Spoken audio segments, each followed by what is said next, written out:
Hey guys, this is Austin. This is the Fairphone 2, and it is a fully modular smartphone. What's different about this is, unlike something like the Essential or the Moto Z, which is more about adding things to your phone to get more functionality, with the Fairphone, say something like the screen breaks or the camera is outdated, the idea is that you can literally just pop the screen out and put a new one in without having to throw away your phone. Open this guy up, and we see the Fairphone itself, which actually looks really cool.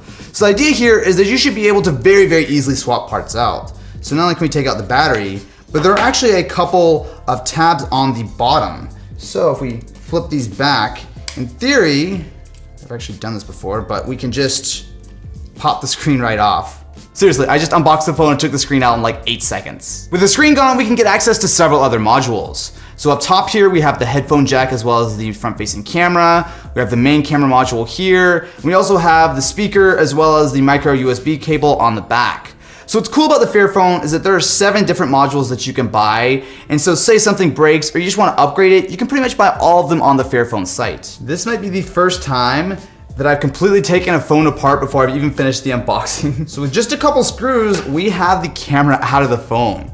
So what they're doing here is they actually have these little pins that are on the actual camera itself, and I assume that these are the same pins that go on all the other different modules to connect things. So that, I believe, is the Fairphone fully broken down. So this is what I believe they call the core module. So inside here is where you have stuff like the CPU, the radios, all that kind of stuff. But when you look at it like this, it's a cool package. Once everything is put back together, you'll find that not only does it support dual SIM cards, but also a micro SD up to 64 gigabytes. So the thing with the Fairphone is it's not a flagship. It's reasonably decently spec'd, but don't expect too much. The real novelty here is the fact that you can really just take the whole thing, tear it apart, put it back together, and you have a working smartphone. And we are up and running. So the first thing that jumps out to me about the fully assembled Fairphone is that it's a little bit chunky. This is definitely not the most slim smartphone in the world. But of course, most smartphones are nowhere near this easy to get into, so you do have some trade-offs. Inside, this is rocking specs straight out of 2014. So it's rocking a quad-core Snapdragon 801 processor with 2 GB of RAM, as well as 32 GB of storage. This isn't that bad. When you take a look at the benchmarks, it's definitely well behind a more modern flagship. Keep in mind though that the Snapdragon 801 was super high-end in 2014. Yes, that might not mean a whole lot 3 years later, but this is still going to perform just as well, if not better, than a lot of budget phones today. To be fair, the screen is pretty decent. So it is a 5-inch panel with a 1920 by 1080 resolution. It definitely won't shame any current flagships, but considering that most of the specs of this phone are from 2014, it's actually kind of similar to the HTC One M8 in that regard. Good, but definitely a couple years behind the times. It also has a 2,420 mAh battery. That's fairly small for a smartphone these days. Now, I get it that the Fairphone is definitely not meant to be a spec monster. The real benefit here is the fact that it's modular, but you're definitely giving up a fair few specs to get there. Fair few specs. Hey! This guy's also rocking an 8 megapixel camera. So if we line up Mr. Bolito here, it doesn't look bad. It might not be the most punchy image in the world, but again, 2014 specs are kind of a trend with this guy. We also have 1080p video. It looks decent, but again, the camera here is really nothing to be that impressed about. Most importantly, we have a super high resolution 2 megapixel front facing camera for that awesome selfie action.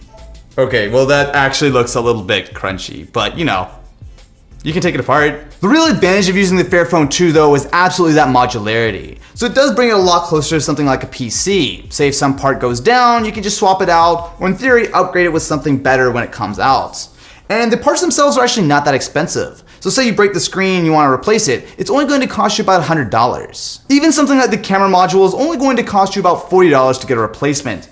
So it's not exactly like you're going to break the camera very easily, but one of the big draws of the Fairphone 2 is that in theory, as new and better things like cameras come out, it's going to be fairly simple to just throw a new one in your phone. And that's really where the idea of the Fairphone 2 starts making a lot more sense. So while it's a decent phone today, instead of throwing it away in a year or two when you're ready to upgrade to your next phone, imagine instead where you throw in a new screen when something comes out, a better processor, bigger battery, all of that kind of stuff should in theory give you a lot more life out of the phone. Unfortunately, all of this relies on the idea that Fairphone is going to continue making modules and continue supporting the Fairphone 2. That's obviously their idea, but until more stuff comes out, it's a little bit of a risk. And that brings us around to one of the bigger downsides of the Fairphone 2. Not only is it only available in Europe right now, but it's pretty hard to get your hands on. Once you do, it's not going to come cheap. This guy runs about 530 euros, which in American dollars is like 600? Actually, let me do that translation real quick. I didn't even think about it. The answer is $592.74. I'm gonna pretend I knew that. That's pretty much in full flagship territory. While the phone is cool and there's a lot of advantages, it's hard to justify that kind of price for it. To be fair, a lot of people on Twitter are really curious about the idea of a modular smartphone. So let me know in the comments below, what would it take for you to buy a modular smartphone, Fairphone or otherwise? Let me know in the comments below and I will catch you in the next one.